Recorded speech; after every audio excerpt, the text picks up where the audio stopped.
रीट के लिए संस्कृत पाठ्यक्रम L1 या L2, भाषा प्रथम या भाषा द्वितीय, दोनों में से किसी के लिए भी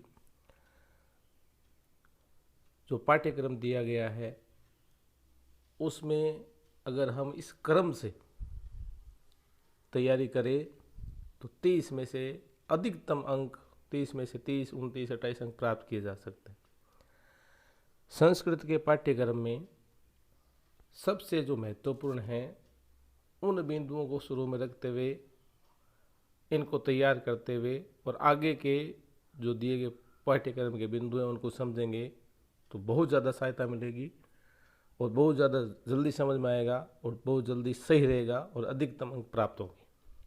तो हम सबसे पहले संस्कृत के पाठ्यक्रम में धातु रूप तैयार करेंगे।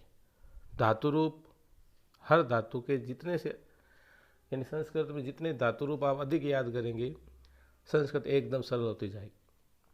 उसके बाद में शब्द रूप सभी प्रकार के शब्द रूप अकारांत, आकारांत, इकारांत वगैरह सारे याद करेंगे अच्छी प्रकार से तो संस्कृत के लिए आगे यानी ये शब्द रूप आपके कारक में, अनुवाद में, अशुद्धि में, शिक्षण विधि के प्रश्नों को समझने में सब जगह पर काम आएंगे। उसके बाद में संधि, अगर किसी भी पाठ्यक्रम के टॉपिक में कोई चीज़ समझ में नहीं आती तो संधि के द्वारा उसके टुकड़े करके समझा जा सकता है। चाहे शिक्षण विधि का प्रश्न हो, चाहे समास हो, चाहे प्रत्यय हो, चाहे उपसर्ग हो, या कोई भी है। इसी तरह आपके इसके अंदर आगे संख्या ज्ञानम और जो आपके समय ज्ञानम है उसमें भी संधि का प्रयोग होगा और संधि वाले जो प्रश्न होते हैं वो महत्वपूर्ण रहते हैं। उसके बाद में अनुवाद प्रकरण के बाद में कारक। अनुवाद और कारक के अंदर जितनी चीज़ें बताई जाएगी वो अगर सीख में आ गई, वो समझ में आ गई, इसका मतलब उसके आधार पर ही अशुद्धि संशोधन होता है। अनुवाद के नियम, कारक के नियम ध्यान में तो अशुद्धि अपना आप हो जाएगा। उसके बाद उपसर्ग, अव्यय, समास, विशेषण विशेषीय, क्रियापदम, कर्तृपदम, वाच्य परिवर्तन, प्रत्यय, प्रश्न निर्माण और संस्कृत की सूक्तियाँ।